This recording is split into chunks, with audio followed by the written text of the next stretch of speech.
नमस्कार दोस्तों, IS point में आपका स्वागत है। मैं हूं उत्कर्ष सिंह। आज हम बात करेंगे चीन ताइवान विवाद पर, इस विवाद की दशा और दिशा पर कि यह विवाद किस दिशा में जा रहा है। चीन और ताइवान पूर्वी एशिया के एक देश हैं। चीन की राजधानी बीजिंग है। ताइवान की राजधानी ताइपे है। दोनों पड़ोसी देश हैं जो भारत के पूरब में स्थित हैं। अब बात करते हैं कि चीन ताइवान का विवाद चर्चा में क्यों है। वीडियो शुरू करने से पहले सब्सक्राइब बटन को दबाइए और चैनल को सब्सक्राइब कीजिए और वीडियो को पूरा देखिए।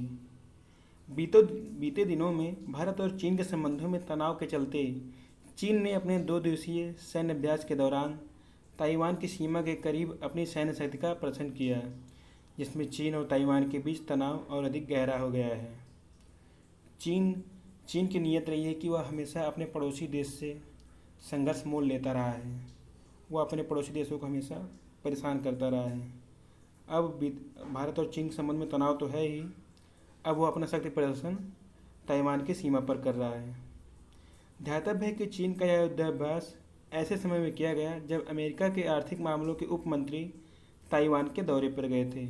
अमेरिका के मंत्री ताइवान के दौरे पर गए थे। अब चर्चा करते हैं इसके प्रमुख बिंदुओं की, चीन ताइवान विवाद के प्रमुख बिंदुओं की। चीन के युद्धाभ्यास के संबंध में जारी आधिकारिक सूचना के अनुसार इस अभ्यास में पीपुल्स लिबरेशन आर्मी (PLA) के कुल 18 हवाई जहाज शामिल थे। इसका उद्देश्य चीन की पीपुल्स लिबरेशन आर्मी (PLA) की संयुक्त संचालन क्षमता का परीक्षण करना था।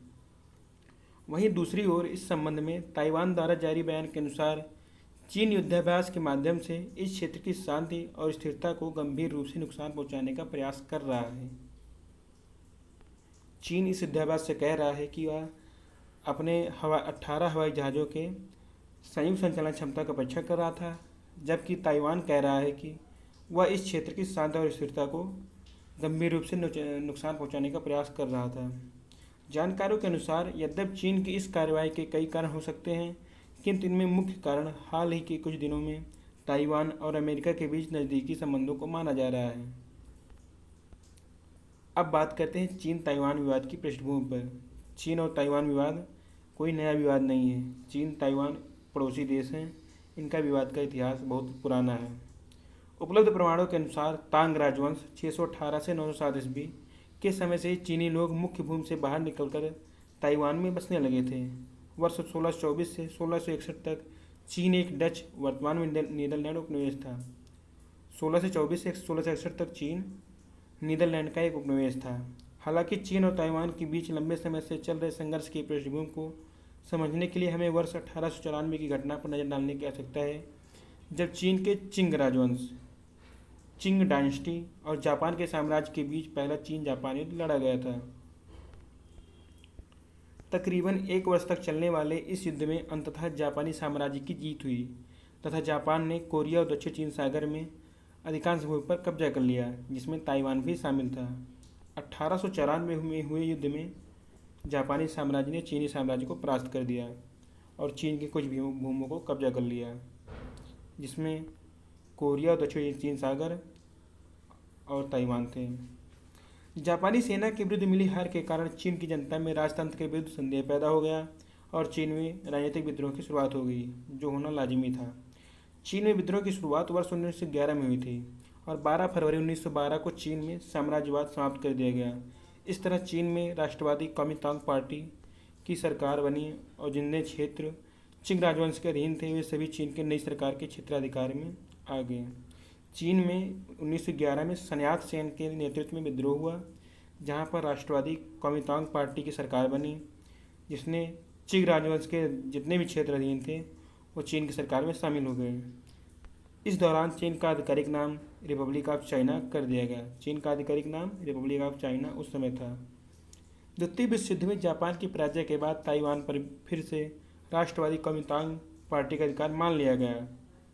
वर्ष 1949 में चीन पूर्णतः गृह युद्ध की चपेट में था। इसी दौरान माओ से-तुंग के नेतृत्व में चीन की कम्युनिस्ट पार्टी ने चियांग काई शेक के नेतृत्व वाली राष्ट्रवादी कुओमिंतांग पार्टी को सैन्य संघर्ष में हरा दिया। चीन पर कम्युनिस्ट पार्टी का शासन स्थापित हो गया।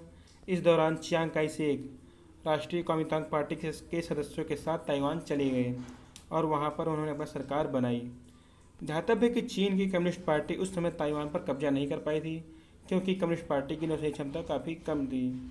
सत्ता में आने के बाद कम्युनिस्ट पार्टी ने चीन का आधिकारिक नाम बदलकर पीपुल्स रिपब्लिक ऑफ चाइना कर दिया, और वही ताइवान अपने को आधिकारिक तौर पर रिपब्लिक ऑफ चाइना के रूप से संशोधित करने लगा।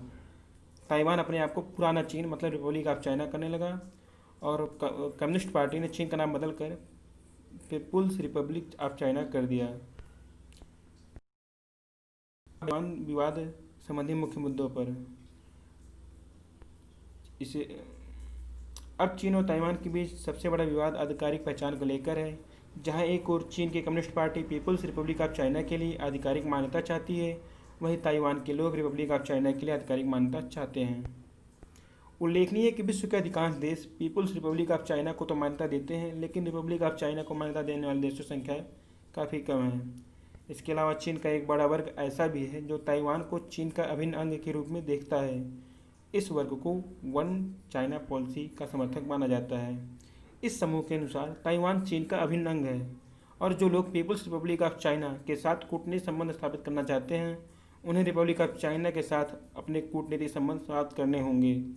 इस नीति का समर्थन मानते हैं कि ताइवान चीन का ही हिस्सा है और कुछ समय के लिए चीन से अलग हो गया है। जल्द ही इसे कूटनीतिक अथवा सैन्य माध्यम से चीन में शामिल कर लिया जाएगा। कई विद्वान चीन की हालिया कार्रवाई को इस नीति के दृष्टिकोण से भी देख रहे हैं। अब बात करते हैं ताइवान की भौगोलिक स्थिति। ताइवान पूर्वी एशिया का एक द्वीप है, जिसे चीन और चीन कम्युनिस्ट पार्टी एक विद्रोही क्षेत्र के रूप में देखती है। तकरीबन 36,197 वर्ग किलोमीटर क्षेत्र में फैले इस द्वीप की आबादी 23.59 बिलियन के आसपास है। बिलियन नहीं, मिलियन। 23.59 मिलियन के आसपास है, मतलब 2,35,90,000 के आसपास है। ताइवान की राजधानी ताइपे है, जो कि ताइवान के उत्तरी भाग में स्थित है। जहां एक और चीन में एक दलीय शासन व्यवस्था है, वहीं ताइवान में बहुदलीय लोकतांत्रिक व्यवस्था है। चीन में कम्युनिस्ट पार्टी का शासन है और ताइवान में लोकतांत्रिक व्यवस्था है। ताइवान के लोग अमाय, स्वातोब और हक्का भाषाएं बोलते हैं। मंदारिन उनके राजकार्यों की भाषा है। हालिया संघर्ष के निहितार्थ। चूँकि चीन और ताइवान के बीच किसी भी प्रकार का आधिकारिक संवाद तंत्र नहीं है, जिसका अर्थ है कि यदि चीन और ताइवान के बीच किसी भी प्रकार का आकस्मिक संघर्ष होता है तो उसे समाप्त करना अपेक्षाकृत काफ़ी चुनौतीपूर्ण हो जाएगा। जानकार मानते हैं कि चीन अपनी मिसाइलों और साइबर हमलों के माध्यम से ताइवान को किसी समय भी युद्ध में पछाड़ सकता है। यद्यपि ताइवान की सेना पूर्णतः प्रशिक्षित और सशस्त्र है, किंतु चीन की सेना के सामने ताइवान की सेना काफ़ी छोटी है, इसलिए सैन्य मोर्चे पर ताइवान के लिए चीन का सामना करना मुश्किल होगा।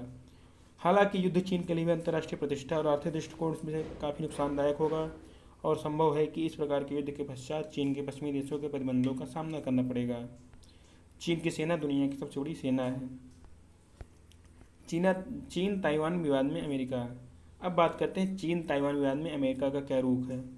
चीन ताइवान विवाद में अमेरिका की भूमिका को शीत युद्ध की पृष्ठभूमि से जोड़ा जा सकता है। विदित हो कि शीत युद्ध के दौरान अमेरिका की शीत युद्ध नीति में ताइवान की महत्वपूर्ण रणनीतिक भूमिका को स्वीकार किया गया था, और शीत युद्ध के शुरुआती दौर में ताइवान को अमेरिका का पूरा समर्थन प्राप्त था। ताइवान को शीत युद्ध के दौरान जब अमेरिका और रूस में वाकई युद्ध चल रहा था, उसी समय से समर्थन प्राप्त है। हालांकि 1972 में अमेरिकी राष्ट्रपति रिचर्ड निक्सन की चीन यात्रा के बाद अमेरिका चीन संबंधों के साथ साथ अमेरिका ताइवान संबंधों में परिवर्तन आने लगे। 1 जनवरी 1979 को संयुक्त राज्य अमेरिका ने पीपुल्स रिपब्लिक ऑफ चाइना को मान्यता दी और चीन के साथ अपने राजनीतिक संबंध स्थापित कर लिए। साथ ही अमेरिका ने ताइवान के साथ अपने राजनयिक संबंध समाप्त कर लिए। आज अमेरिका चीन ताइवान संबंध एक बार पुनः बदल गए हैं। चीन अब विश्व की कुछ सबसे बड़ी अर्थव्यवस्थाओं में से एक बन गया है, और वह धीरे धीरे पूर्वी एशिया में अपना आधिपत्य स्थापित करने की ओर अग्रसर है। ऐसी स्थिति में चीन अमेरिका के वर्चस्व के लिए एक बड़े खतरे के रूप में उभर रहा है। यही कारण है कि अब अमेरिका चीन का मुकाबला करने के लिए ताइवान का समर्थन कर रहा है। अब बात करते हैं भारत का ताइवान के साथ संबंधों पर। भारत और ताइवान के बीच संबंधों की शुरुआत वर्ष 1995 में तब हुई जब भारत और ताइवान द्वारा मिलकर संयुक्त तौर पर गैर सरकारी सहभागिता को बढ़ाने हेतु इंडिया ताइपे एसोसिएशन (ITA) की स्थापना की गई। इसलिए भारत ताइवान के संबंधों की औपचारिक शुरुआत 1990 के दशक में मानी जाती है। ध्यातव्य है कि भारत संयुक्त राष्ट्र के उन 179 सदस्य देशों में एक है जिसमें ताइवान के साथ औपचारिक राजनयिक संबंध स्थापित नहीं किया है।